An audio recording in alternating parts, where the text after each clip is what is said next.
पिछले कुछ वर्षों में पीएम ने सत्ता की राजनीति में जो दबदबा बनाया है वो अभूतपूर्व है, लेकिन यही दबदबा अब संघ के लिए चुनौती बन गया है। संघ की सोच है संगठन सर्वोपरि, लेकिन मोदी जी की शैली है व्यक्ति सर्वोपरि।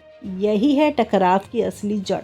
नरेंद्र मोदी ने कहा, ये तो अभी हमारी शुरुआत है, और पीछे बैठे अमित शाह मुस्कुरा रहे हैं, जैसे इशारा समझ चुके हों। सवाल ये नहीं कि शुरुआत किसकी, सवाल ये है अंत किसका। क्या ये बयान संघ को चुनौती है? क्या ये संकेत है कि मोदी शाह युग खत्म होने वाला नहीं है?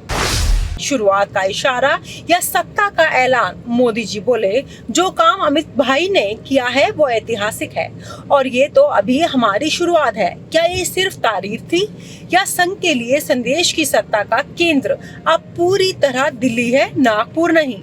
हर चैनल दौड़ पड़ा, लेकिन मोदी शाह मुस्कुरा रहे हैं। ये मुस्कान कह रही है, नाम जानने की जल्दी मत करो, ये तो हमारी शुरुआत है। मोदी शाह वर्सेस संघ टकराव या तलाक? संघ का मानना था कि बीजेपी विचारधारा का विस्तार है, लेकिन अब लगता है बीजेपी संघ से आजादी चाहती है और संघ इस अलगाव से डर रहा है। सत्ता का संदेश, ये चेहरा मेरा, आदेश तेरा नहीं। मोदी शाह चाहते हैं कि राष्ट्रपति उनके ब्रांड का विस्तार हो। संघ के लिए ये सीधा खतरा है, और वो सत्ता के बाहर हो सकता है। फैसला करे मोदी शाह, लेकिन संघ कर सकता है पलटवार। संघ खुलकर विरोध नहीं करेगा, लेकिन प्रचारक निष्क्रिय हो सकते हैं। जमीन पर गुस्सा फैल सकता है, और वैकल्पिक राजनीति विचार उभर सकते हैं। नागपुर से उठी चुनौती। जुलाई 2025, नागपुर। संघ के मुख्यालय में मोहन भागवत का एक बयान पूरे देश में सुर्खियां बन गया। उन्होंने कहा, नेताओं को 75 वर्ष की उम्र में सेवानिवृत्त होना चाहिए, नए लोगों को अवसर देना चाहिए। ये बात सामान्य नहीं थी, क्योंकि ये बयान उस समय आया जब नरेंद्र मोदी कुछ ही हफ्तों में 75 के होने वाले हैं। कांग्रेस, शिवसेना, यूबीटी, जेडीयू सभी विपक्षी दलों ने इस बयान को मोदी पर सीधा हमला बताया। भागवत का दबाव और मोदी का जवाब। मोहन भागवत ने पिछले कुछ वर्षों में कई बार अप्रत्यक्ष तौर पर नरेंद्र मोदी पर दबाव बनाने की कोशिश की। कभी उन्होंने कहा कि व्यक्ति से बड़ा संगठन होता है, तो कभी अत्यधिक केंद्रीकरण लोकतंत्र के लिए सही नहीं। हर बार भाजपा नेताओं ने इस बयानों को सामान्य विचार बताया, लेकिन संदेश साफ था। मोदी ने हर बार चुप्पी साधी और अपनी राजनीति चालों से स्थिति को अपने पक्ष में कर लिया। 2023-24 में विपक्षी एकता, 2024 का लोकसभा चुनाव, 2025 में राष्ट्रपति चुनाव, हर मौके पर उन्होंने समय खरीदा और मुद्दों को पीछे धकेल दिया। अब वह 75 की दहलीज पर खड़े हैं, और अगर वह इस उम्र को पार कर जाते हैं तो भागवत और संघ का दबाव बेकार हो जाएगा। भाजपा के भीतर बगावत। भाजपा के भीतर कई सीनियर नेता चाहते थे कि मोदी समय से पहले इस्तीफा दे और सत्ता का हस्तांतरण हो, लेकिन इन नेताओं की कोशिशें बार बार विफल हुई। क्यों? क्योंकि मोदी ने हर बार किसी न किसी मुद्दे को आगे रखकर समय बढ़ा लिया। कभी अंतर्राष्ट्रीय सम्मेलन, कभी राज्य चुनाव, कभी राष्ट्रीय सुरक्षा, हर बार नया कारण। एक वरिष्ठ भाजपा नेता ने नाम ना छापने की शर्त पर कहा, हमने सोचा था कि मोदी 75 की उम्र में ही संकेत देंगे, लेकिन उन्होंने कभी ऐसा नहीं किया। अब वह 75 पार कर जाएंगे तो ये सवाल ही खत्म हो जाएगा। संघ बनाम मोदी विचारधारा की जंग। आरएसएस का मानना है कि संगठन सर्वोपरि है। मोहन भागवत का दबाव इसी विचार से जुड़ा है, लेकिन मोदी ने भाजपा को एक ऐसी दिशा दी है जहां पार्टी का चेहरा संगठन से बड़ा हो गया।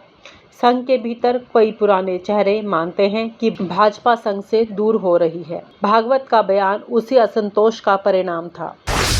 सितंबर की उल्टी गिनती। अब 11 सितंबर भागवत का जन्मदिन और 17 सितंबर मोदी का जन्मदिन के बीच की यह अवधि देश की राजनीति के लिए ऐतिहासिक साबित हो सकती है। अगर मोदी इन तारीखों तक कोई बड़ा फैसला नहीं लेते और 75 की उम्र पार कर जाते हैं तो संघ का दबाव पूरी तरह खत्म हो जाएगा। भागवत का बयान ही महत्वहीन हो जाएगा, क्योंकि समय सीमा क्रॉस हो जाएगी। दिल्ली नागपुर का रहस्य। अगस्त 2025 में नागपुर और दिल्ली के बीच लगातार बैठकें हो रही हैं। सूत्र बताते हैं, संघ चाहता है कि सत्ता में सामूहिक नेतृत्व लौटे, जबकि मोदी अपनी पकड़ बनाए रखना चाहते हैं। कुछ कहते हैं कि कोई गुप्त समझौता हो सकता है, कुछ कहते हैं कि मोदी चौंकाने वाला निर्णय लेंगे। क्या होगा सितंबर में? अब कुछ हफ्ते बचे हैं। हर दिन अफवाहें, अटकलें और चर्चाएं तेज हो रही हैं। 11 और 17 सितंबर के बीच क्या होगा? क्या भागवत इस्तीफा देंगे? क्या मोदी कई घोषणा करेंगे? या फिर सब कुछ यथावत रहेगा और यह सस्पेंस हमेशा के लिए खत्म हो जाएगा?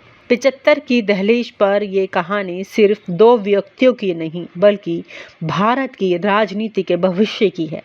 अगर मोदी 75 पार जाते हैं और पद पर बने रहते हैं तो संघ की सारी कोशिशें बेकार हो जाएंगी और भाजपा का चेहरा हमेशा के लिए बदल जाएगा। सितंबर 2025 के बाद का भारत। सितंबर 2025 में दोनों नेताओं की उम्र 75 पूरी होगी। मोहन भागवत 11 और नरेंद्र मोदी 17 सितंबर। ये महज संयोग नहीं बल्कि सत्ता के इतिहास का अहम मोड़ है। अगर मोहन भागवत पद छोड़ते हैं और दत्तात्रेय होसबोले आरएसएस प्रमुख बनते हैं तो संघ का नियंत्रण मोदी के हाथों में आ जाएगा। इससे भाजपा को राजनीतिक लाभ होगा और संघ का चेहरा पूरी तरह बदल जाएगा। सत्ता का सबसे बड़ा खेल। राजनीति में कुछ भी स्थायी नहीं होता, लेकिन एक बात तय है, मोदी चुप रहकर भी खेल के सबसे बड़े खिलाड़ी हैं। मोहन भागवत अपनी रणनीति में पिछड़ गए हैं, जबकि मोदी ने हर चाल सोच समझकर चली। होसबोले ने आरएसएस के प्रमुख बनने की संभावना ये दिखाती है कि आने वाले वर्षों में सत्ता का केंद्र पूरी तरह भाजपा के इर्द गिर्द घूमेगा। दोस्तों, आप क्या सोचते हैं? क्या दत्तात्रेय होसबोले आरएसएस के अगले प्रमुख होंगे?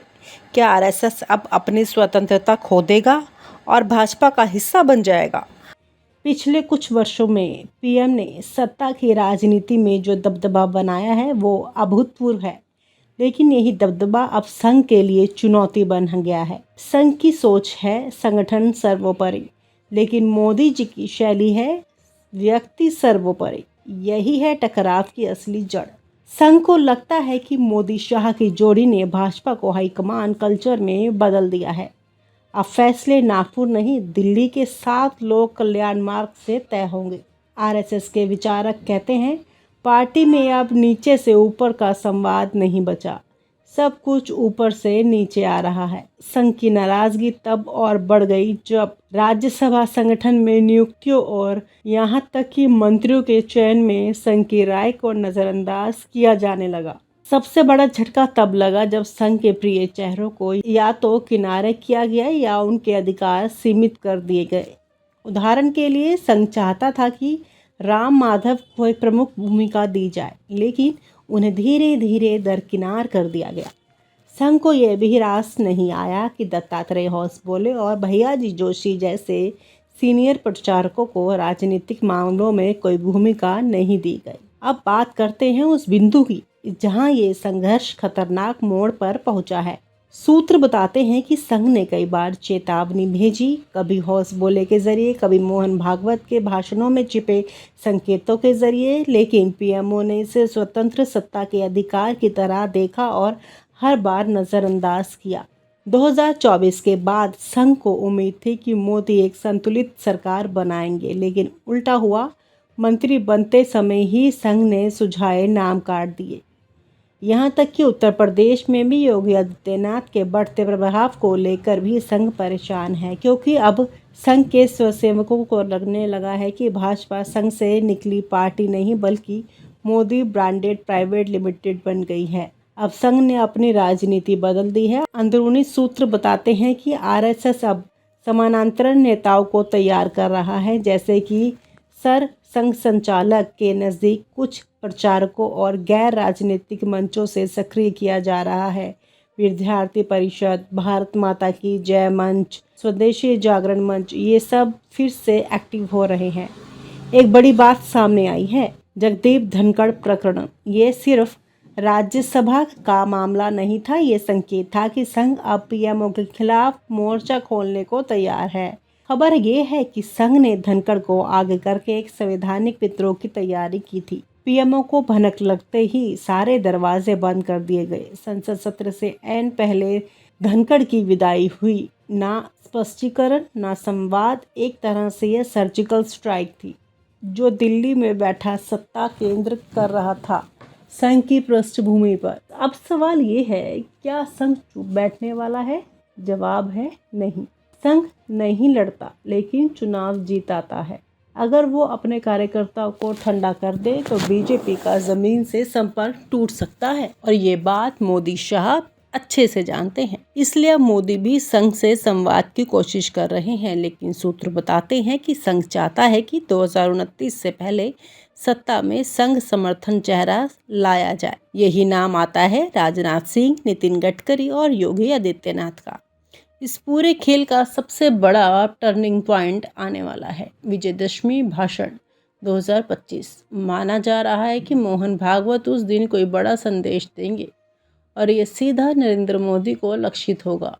यह एक शास्त्र नहीं, शास्त्र की घोषणा होगी। तो दोस्तों, ये कहानी है उस अंतहीन सत्ता संघर्ष की जो संविधान से ऊपर, संसद से बाहर और प्रचार से परे चल रहा है। ये आरएसएस बनाम पीएमओ की लड़ाई है, जिसमें एक तरफ वैचारिक अनुशासन है तो दूसरी तरफ चाय से चक्रव्यूह तक की राजनीति। आखिर में देश को तय करना होगा कि वो संगठन की परंपरा में विश्वास रखे या व्यक्तिगत करिश्मे में। लेकिन एक बात तय है, 2029 से पहले सत्ता के गलियारों में भूचाल आना लगभग तय है। और आप हमसे जुड़े रहने के लिए सब्सक्राइब करें YouTube पर, फॉलो करें Twitter पर और लाइक करें Facebook पर। और ज्यादा जानकारी के लिए आपको टाइप करना होगा सिर्फ न्यूज़ नशा।